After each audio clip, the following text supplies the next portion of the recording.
جب آپ نے اسلام قبول کیا تو آپ کو کیسا لگا؟ آپ کس وجہ سے اسلام کی طرف راغب ہوئے؟ اسلام کے پاس انسانیت کے لیے بے پناہ وسائل ہیں۔ اگر آپ نے دیکھا ہو تو پلیز اس کا انکار نہ کریں۔ میں واقعی اسے ایسے پڑھ رہا تھا جیسے یہ ایک ذاتی خط ہے جو مجھے خدا کی طرف سے موصول ہوا ہے، جیسے اوکے اب جاگ جاؤ۔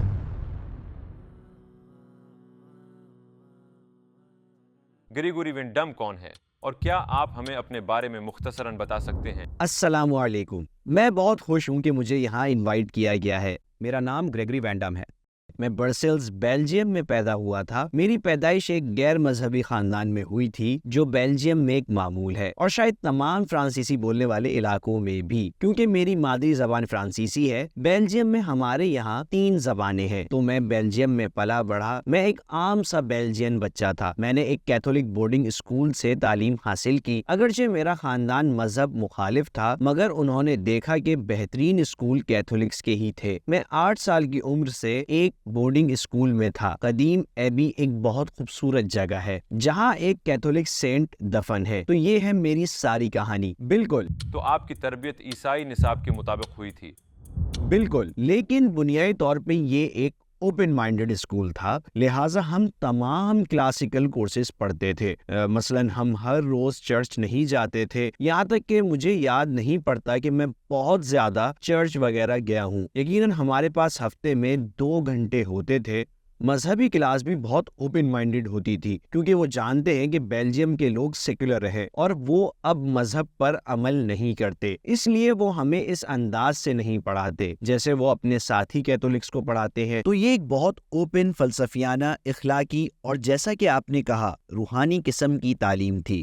تو ان سالوں میں آپ کا عقیدہ کیا تھا؟ میرا خیال ہے میں بنیادی انسانی زندگی سے ماورا کسی چیز پر یقین نہیں رکھتا تھا۔ تو میرا خیال ہے کہ میں کافی مادیت پرست بچہ تھا، لیکن میرا خیال ہے ہم اپنے بلند معیار تعلیم کی وجہ سے بہت کھلے ذہن کے تھے۔ مثال کے طور پر میری ماں، ان کے گھر میں مختلف ثقافتوں کے بارے میں کتابیں ہوتی تھی، مختلف مذاہب کے بارے میں بھی؟ ہاں، مگر وہ ثقافتی حقائق کے طور پر مذاہب میں دلچسپی رکھتے تھے، لوگ کہانیوں کی طرح، بنیادی عقیدے کی طرح نہیں۔ اور عقیدے کا مطلب روحانیت، فلسفہ، میٹا فزکس، یہاں تک کہ زندگی کا فلسفہ ہے۔ مطلب یہ کہ اگر کوئی کام دلچسپ ہے یا خوبصورت ہے تو پھر ہم یہ کریں گے، لیکن ہمیں اس سے کوئی سروکار نہیں ہے۔ ہم جو ہے سو ہے اور ہم بالکل نہیں بدلیں گے۔ مسلمان ہونے سے پہلے اسلام کے بارے میں آپ کا کیا تصور تھا؟ یہ بہت اچھا سوال ہے۔ کچھ بہت دلچسپ باتیں ہیں اور ایک بہت ہی دلچسپ واقعہ ہے۔ مجھے اچھی طرح یاد ہے جب میں بہت چھوٹا تھا، شاید میں 6 یا 7 سال کا تھا، ہم برسلز کے ایک ایسے علاقے میں خریداری کر رہے تھے جہاں بہت سی موروکن اور ترکش دکانیں تھیں۔ میرے گھر والے وہاں سے زیتون کا تیل اور کھجوریں وغیرہ خریدنے جاتے تھے، اور میں اپنی ماں اور دادی کے ساتھ تھا، اور ہم ایک دکان کے سامنے سے گزرے جس میں کعبے کی ایک بڑی فریم شدہ تصویر پڑی تھی۔ مجھے اچھی طرح یاد ہے کہ میں نے اسے دیکھا اور کہا، اوہ ماں، مجھے اپنے کمرے کے لیے یہ چاہیے۔ مجھے واقعی یہ یاد ہے، اور میری ماں نے کہا تھا تم یہ نہیں لے سکتے کیونکہ یہ ان کا مذہب اور ثقافت ہے۔ اگر تم اندر جا کر اسے خریدنے کے لیے کہو گے تو انہیں عجیب لگے گا، اور ہاں، تم یہ نہیں لے سکتے۔ مجھے وہ منظر بہت اچھی طرح یاد ہے۔ تو میرے اندر ایک قسم کی کشش تھی جو مجھے نہیں معلوم کہاں سے آئی تھی۔ یورپ میں ہمارے لیے مسلمان عربوں کے برابر ہیں۔ ہمیں احساس نہیں ہوتا کہ یہ ترک لوگ ہیں، یہ ایرانی ہیں، یہ افریقی یا انڈونیشین لوگ ہیں، اور اس لیے مسلمان اور عرب ایک طرح سے دشمن ہی تصور کیے جاتے ہیں۔ صلیبی جنگوں کے بارے میں یورپ کے کچھ خاندانوں کی تصویر کشی بھی اسے نسل پرستانہ نہیں، صرف ایک ثقافتی چیز کے طور پر پیش کرتی ہے۔ ہم بہادری، قرون وسطیٰ اور روحانی قسم کی تعلیم سے محبت کرتے ہیں۔ یہ کہانیاں یورپی ثقافت کے لیے بہت اہم کہانیاں ہیں، لیکن ان کہانیوں میں ولن ہمیشہ عرب ہوتا ہے۔ کیا وجہ تھی کہ آپ نے اسلام کی طرف کشش محسوس کی؟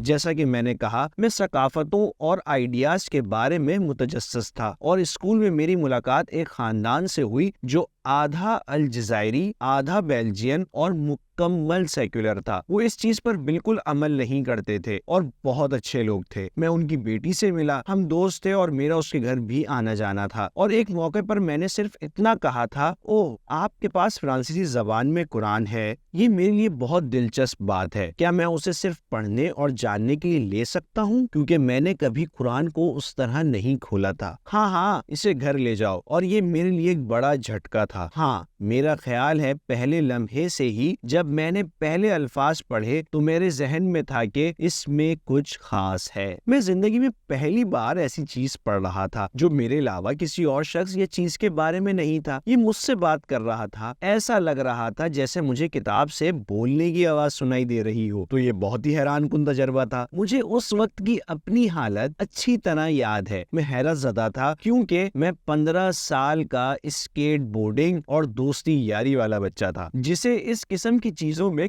کوئی دلچسپی نہیں تھی، لہٰذا میں حیران تھا۔ اس کتاب میں کہا گیا تھا کہ یہ واضح ثبوت ہے کہ ٹھیک ہے، بس اب جاگ جاؤ اور اپنے ارد گرد دیکھو، کیا تم دیکھتے نہیں؟ اور ایسا تھا۔ ہاں، یہ سچ ہے، میں واقعی دنیا کو اس طرح دیکھتا ہوں اور مجھے دنیا کو اس طرح دیکھنا چاہیے اور مجھے خود کو اس دنیا کے حصے کے طور پر اس طرح دیکھنا چاہیے۔ تو ایسا لگتا تھا جیسے یہ آپ سے براہ راست بات کر رہا ہو، اللہ آپ سے براہ راست بات کر رہا تھا۔ یقیناً میں واقعی اسے ایسے پڑھ رہا تھا جیسے یہ ایک ذاتی خط ہے جو مجھے خدا کی طرف سے موصول ہوا ہے، اور یہ بھی کہ یہ خدا ہے۔ میں نے خدا کے بارے میں اس طرح کبھی نہیں سوچا تھا، تو یہ میرے لیے بھی بہت بڑا انقلاب تھا۔ یہ حقیقت کے بارے میں اور دراصل عالمگیر سچائی کے بارے میں ایک آفاقی پیغام ہے۔ اور اس کے بعد کیا ہوا؟ میں نے وہاں موجود اس الجزائری خاندان کے سامنے دل کی بات کہہ دی۔ اوہ، کیا کمال کتاب ہے، ناقابل یقین۔ مجھے لگتا ہے کہ میں مسلمان ہونے جا رہا ہوں، صرف قرآن پڑھ کر؟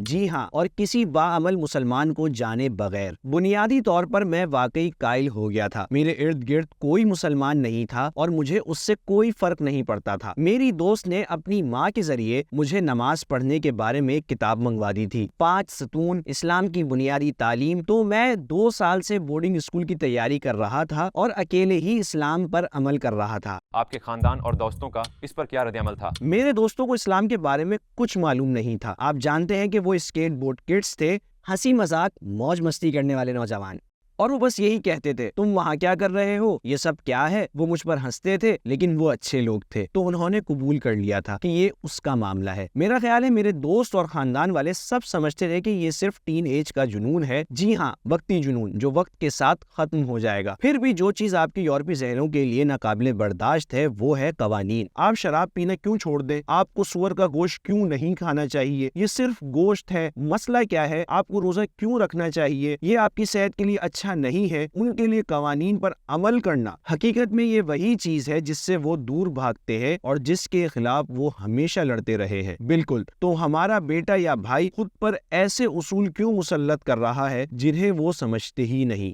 کیا آپ کے لیے دن میں 5 بار نماز پڑھنا مشکل تھا، یا آپ کے لیے ایک ماہ میں 30 دن روزہ رکھنا مشکل تھا؟ نارتھ کی وجہ سے روزہ رکھنا کوئی مسئلہ نہیں تھا۔ میرا پہلا رمضان نومبر میں آیا تھا۔ بنیادی طور پر میرا روزہ صبح 8 سے شام 5 بجے تک ہوتا تھا، جو بہت آسان تھا۔ اس کے بعد میں نے نارتھ میں گرمیوں میں بھی رمضان کا تجربہ کیا، جو کہ 21 گھنٹے کے روزے کی طرح ہے، جو واقعی بہت مشکل ہے۔ لیکن اس وقت رمضان واقعی کوئی مسئلہ نہیں تھا، لیکن باقاعدگی سے نماز پڑھنا یقیناً ایک مسئلہ تھا۔ جب میں بورڈنگ اسکول میں تھا تو نماز پڑھنے کا موقع تلاش کرنا بہت مشکل ہوتا تھا۔ میں اسکول وغیرہ کے بعد نمازیں ادا کرنے کے طریقے تلاش کرتا رہتا تھا، لیکن یہ سب سے اہم کوشش تھی۔ کیا آپ نے اپنے ارد گرد کے لوگوں کو اسلام کا پیغام پہنچایا، اور کیا آپ کی وجہ سے کوئی مسلمان ہوا؟ جی ہاں، کئی دوست مسلمان ہوئے۔ معلوم نہیں یہ کوئی حکمت عملی ہے یا نہیں، کیونکہ یہ غیر ارادی ہے، لیکن عموماً میں لوگوں کو قائل کرنے کی کوشش نہیں کرتا۔ ذاتی طور پر میں چیزوں کے بارے میں بات کرتا ہوں اور اپنا نقطہ نظر پیش کرتا ہوں، لیکن انہیں قائل کرنے کی کوشش یا انہیں اپنی بات ماننے پر مجبور نہیں کرتا، قطعاً نہیں۔ ایک منطقی قسم کی چیز کہ جیسے ہم بات کر رہے ہیں کہ ٹھیک ہے، میں اپنے نقطہ نظر سے دنیا کو اس طرح دیکھتا ہوں، اس کے نتائج ناقابل یقین تھے۔ میرے ایسے کئی دوست ہیں جو آئے اور مجھے کہا کہ میں مسلمان بننا چاہتا ہوں، چلو، کیا آپ سنجیدہ ہیں؟ ہم ایسا کرنے کے لیے سخت کوشش نہیں کرتے۔ میرے خیال میں یہ لوگوں کو قائل کرنے کا بہترین طریقہ ہے، کیونکہ یورپی ذہن قائل ہونے میں بہت ہچکچاتا ہے۔ وہ سیاستدانوں پر اعتبار نہیں کرتے، وہ میڈیا پر اعتبار نہیں کرتے، وہ یونیورسٹی کے علماء پر اعتبار نہیں کرتے، وہ کسی پر اعتبار نہیں کرتے۔ اس کے علاوہ وہ مذہبی شخصیات پر بھی اعتبار نہیں یقیناً کرتے۔ یہ سب ٹھیک ہے، یہ واقعی ان کے لیے ماضی ہے۔ ایک اور دلچسپ بات، جب میری بہن کی پہلی بیٹی ہوئی تو میرے خیال میں وہ 4 یا 5 سال کی تھی۔ اس نے موت کے بارے میں سوالات پوچھنا شروع کیے تھے، سب بچوں کی طرح۔ تو میری بہن نے بھی ان سوالات پر کہا کہ یہ تمہارے انکل ہی بتا سکتے ہیں، میرے پاس موت سے متعلق کوئی جواب نہیں ہے، لیکن تمہارے انکل کے پاس ضرور جوابات موجود ہے۔ یہ ٹھیک ہے، تو آپ میرا اسلام قبول نہیں کرتے اور میرے عقیدے سے بالکل بھی مطمئن نہیں ہے، لیکن پھر بھی آپ سمجھتے ہیں کہ موت جیسی اہم حقیقت سے متعلق میرے پاس آپ سے زیادہ جوابات ہیں۔ یہ واقعی بہت دلچسپ ہے۔ وہ سمجھتے ہیں کہ کچھ ہے ضرور، لیکن وہ آگے بڑھ نہیں سکتے اور درمیان میں حائل رکاوٹوں کو دور نہیں کر سکتے۔ کیا آپ کو لگتا ہے کہ بیلجیم یا باقی یورپ میں اسلاموفوبیا بڑھ رہا ہے اور اس کی روک تھام کے لیے کیا کرنا چاہیے؟ میرے نقطۂ نظر کے مطابق جواب ہاں اور نہیں ہے۔ ہاں، کیونکہ یہ میڈیا اور کچھ سیاستدانوں میں واضح ہے، اور 9/11 کے بعد سب کچھ تبدیل اور بدتر ہو گیا، اور یورپ میں حملوں کے بعد تو یہ قابو سے باہر ہو گیا تھا۔ چارلی ہیبڈو۔ ہاں، اور بیلجیم میں ایئرپورٹ کے اندر سب وے پر حملہ ہوا تو یہ سب چیزیں بہت خوفناک تھیں۔ تو یقیناً ایک احساس تو موجود ہے کہ اسلاموفوبیا بڑھ رہا ہے۔ پھر بھی میں نے بیلجیم میں حملوں کے بعد واضح طور پر دیکھا کہ بہت سے لوگ اسلام کے بارے میں جاننا چاہتے تھے۔ یہ ایک نئی بات تھی۔ وہ حیران ہوتے ہیں کہ اس مذہب میں آخر ہے کیا؟ میں سمجھنا چاہتا ہوں کہ مقصد کیا ہے، تو وہ سوال پوچھنے لگتے ہیں۔ پہلے وہ نہیں پوچھتے تھے، تو وہ ایک قسم کا پوشیدہ اسلاموفوبیا تھا، اور آج یہ ایک انتہائی شعوری طور پر موجود اسلاموفوبیا ہے۔ لیکن کچھ لوگوں کے لیے یہ اسلام کو جاننے کا موقع ہوتا ہے۔ اسلام سے پہلے زندگی میں آپ کا مقصد کیا تھا اور اسلام کے آنے کے بعد کیا مقصد ہے؟ میں ہمیشہ سے ایک مثالی شخص رہا ہوں۔ مجھے لگتا ہے میرا مقصد ٹھیک تھا۔ میں دنیا بدلنے جا رہا ہوں، اور شاید آج بھی میں دنیا بدلنا چاہتا ہوں۔ مجھے لگتا ہے کہ میں اسے بالکل مختلف طریقے سے دیکھتا ہوں۔ مجھے لگتا ہے کہ مجھے سب سے پہلے خود کو بدلنے کی ضرورت ہے۔ آپ اس لیے نہیں بدلتے کیونکہ آپ بدلنا چاہتے ہیں۔ آپ کو واضح طور پر معلوم ہونا چاہیے کہ آپ دنیا میں کیا تبدیلی چاہتے ہیں۔ تو ہاں، آج میں اس علم کی اہمیت کو سمجھتا ہوں۔ انسانوں کو بہتر طور پر جاننا، بہتر طریقے سے جاننا کہ دنیا کیسے کام کرتی ہے، اور اپنے اہم وسائل یعنی اسلامی روایت کو بہتر طور پر جاننا۔ ہماری دعوت قبول کرنے کے لیے آپ کا بہت بہت شکریہ، اور میں آپ کی تعلیم اور آمین۔ آپ کے اسلامی طرز زندگی کے لیے دعا گو ہوں۔ آمین۔ بارک اللہ فیکم۔